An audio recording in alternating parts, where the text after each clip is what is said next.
City India news Telugu, ఇది చీకటి వెలుగు. Welcome to city India news. షరతులు లేకుండా రైతుల రుణాలు మాఫీ చేయాలని తెలంగాణ కోడలిలో నిర్వహించిన రైతు ధర్నాలో మాజీ మంత్రి శ్రీనివాస్ గౌడ్ మాట్లాడుతూ బీఆర్ఎస్ ప్రభుత్వ హయాంలో రైతులకు సకాలంలో రుణమాఫీ, రైతు బంధు, విత్తనాలు ఇవ్వడం జరిగింది. కాంగ్రెస్ పార్టీ ఇచ్చిన తప్పుడు హామీలను చూసి రైతులు మోసపోయారు. అధికారంలోకి వచ్చిన తర్వాత కాంగ్రెస్ ప్రభుత్వం రైతులకు ఇచ్చిన హామీలను మార్చింది. ఆగస్టు 15 లోపు రుణమాఫీ చేస్తామని సీఎం రేవంత్ రెడ్డి దేవుళ్ల మీద ఓట్లు పెట్టి మోసం చేశారు. ప్రభుత్వం రకరకాల ఆంక్షలు పెడుతూ కొంతమంది రైతులకు మాత్రమే రుణమాఫీ చేశారన్నారు.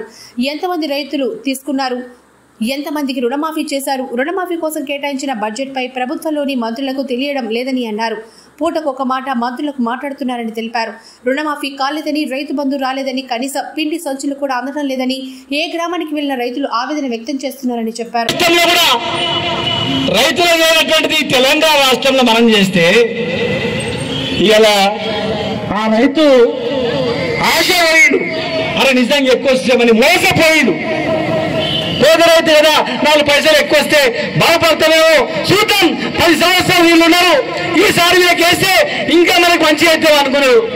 కానీ ఏమైపోయిందా, ఎందుకడికి రోజు గోడుగుడ్డు పెడుతుంటే బాతును కూడా చేసిందట, మొత్తం ఒకటేసారి అమ్మేద్దామని ఆశ పోయి. అట్లా మనం కూడా ఏం పోతుంది, వస్తుంది ఎక్కువ అనుకొని ఆశ పడుతుంది. ఇవాళ ఏమైపోయింది, రుణమాఫీ 9 తారీఖు నాడు డిసెంబర్ అన్నారు. ఇవాళ ఎన్ని నెలలు అయిపోయా, 9 నెలలే. వాళ్ళ పెళ్లి చేసుకుని ఈ పాడి పిల్లవాడ పిల్లలు ముట్టేస్తారు 9 నెలల.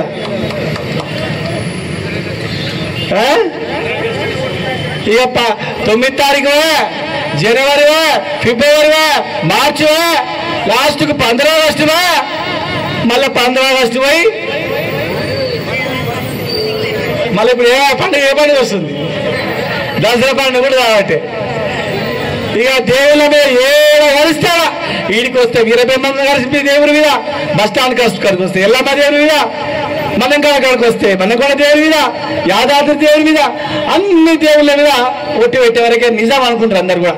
అరే ఇంతమంది దేవుళ్ళ మీద పెట్టినాక రుణం మాఫైతుందని.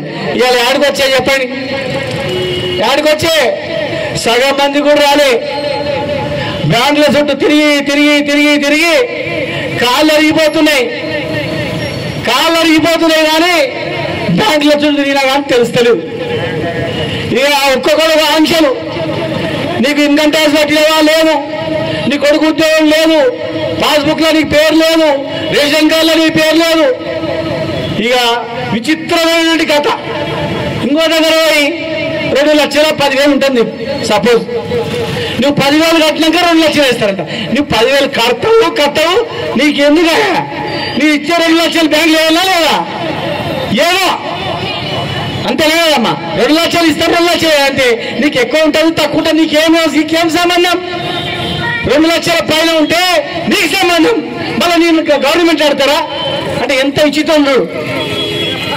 నీది ఎంతుందా, 2 లక్షలు 30 కట్టరాపు, 30 కట్టను, నీ 2 లక్షలు నీకే అంటే అదొక ఆంక్ష. ఇట్లా రకరకాల సాకులు చెప్తూ 42 లక్షల మంది రైతులకు రుణమాఫీ అన్నారు.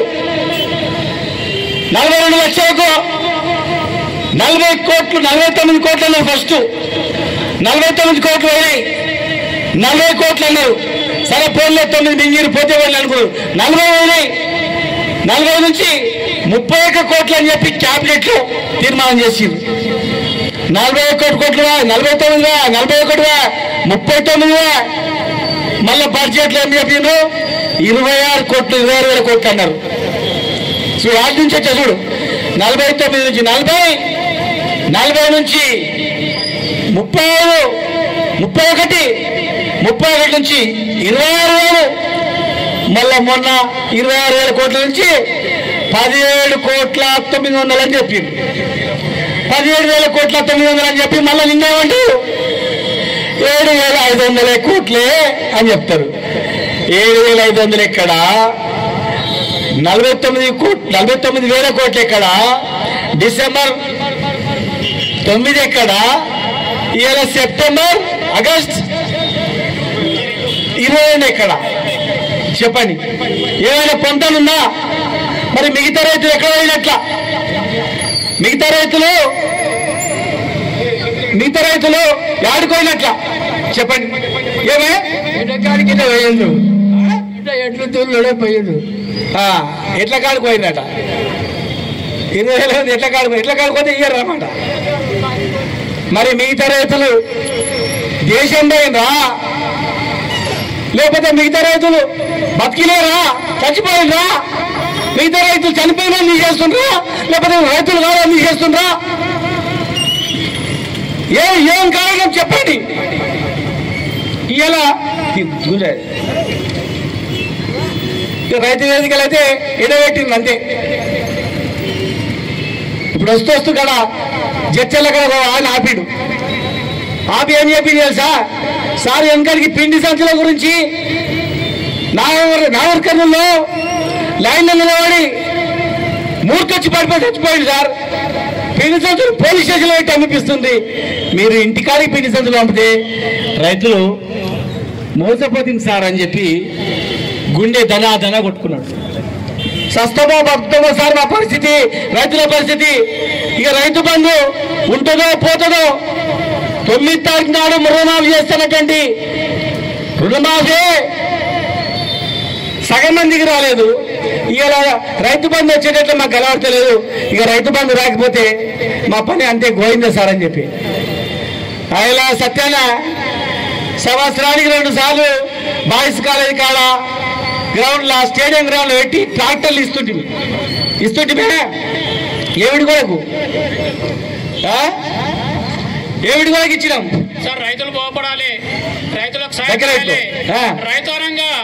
రైతానంగా జరగమ్మా. ఇట్రా నేను ఇట్రావే.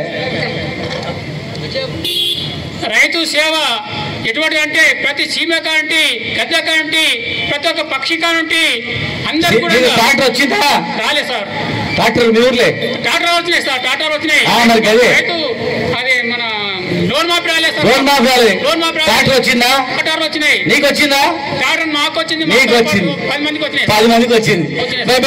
మేము రైతు బంధు ఇచ్చి, పెళ్లి సంచులు ఇచ్చి, ఒక ఊరికి 10 ట్రాక్టర్లు ఇచ్చి, సబ్సిడీ ఇచ్చి, ఎస్సీ ఎస్టీలకు 100% సబ్సిడీ ఇచ్చి, మిగతా వాళ్ళకు 50% సబ్సిడీ ఇచ్చి ట్రాక్టర్ దున్నునికి నేర్పిస్తే అవును సార్.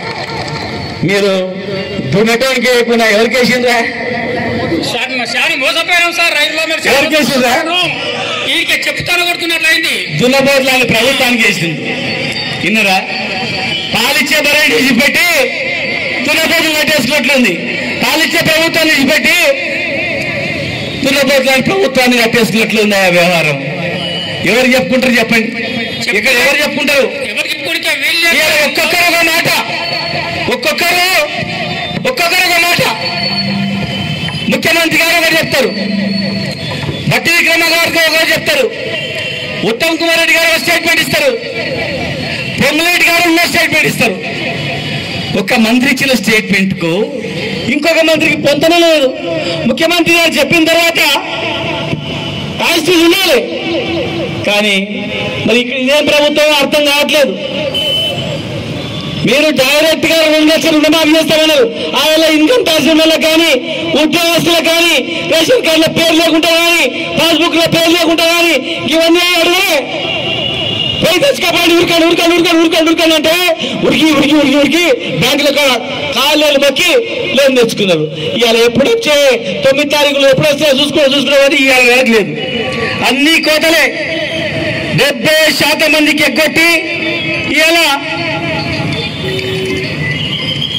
కేవలం 7,500 కోట్లు మాత్రమే వేసి రైతులను మోసం చేస్తా ఉంది. ఇలా నిజంగా ఇలా అనుకుంటుండొచ్చు, ఇక ఇది టీఆర్ఎస్ గవర్నమెంట్ ధర్నా చేస్తుంది, టీఆర్ఎస్ గవర్నమెంట్ కావాలని చేస్తుంది అంటున్నారు కదా. మరి బ్యాంకుల దగ్గర పోయి గొడవ వేస్తుండ్రు. లేనొచ్చినాడు గొడవ తమ్ముంటుందా? ఉంటుందా? లేదా చేస్తాడా? లేకుంటుంది. చేస్తాడా? ఎవరు చేయడు. ఎందుకంటే రైతు అనేటోడు నిజాయితీ పరుడు, రైతనుడు ధర్మాత్ముడు, కష్టపడి చెమట వడిసి పంటలు పండిస్తాడు. ఆయన పంటలు పండిస్తే మనం తింటాం. ఆయన చెమట రక్తంతో పండిన పంట మనం తింటాం. తిండి పెట్టే రైతుకు ఏం చూడండి. పంజాబ్లో ధర్నా చేస్తే ఢిల్లీలో బండ్ల మీద కిచ్చురు. పంజాబ్ వాళ్ళు అరే తెలంగాణలో ఎట్లా ఇస్తారు గట్టిగా అని అడిగారు. కేరళ అనేక రాష్ట్రాల్లో తెలంగాణ మాదిరిగా మాకు కావాలని అడిగిండు. తెలంగాణ మాదిరిగా రైతు బంధు కావాలి, తెలంగాణలో రైతు చనిపోయిన 5 రోజులకే 5 లక్షలు వేస్తారు, గది కావాలని అడిగిండ్రు. ఇలా సచ్చిన రైతుని ఎవడు పట్టించుకుంటూ లేడు. చూసినవా తెలంగాణకు పిల్లలు ఇస్తామని అంటున్నాడు కర్ణాటకలో. ఇప్పుడు ఇస్తారా?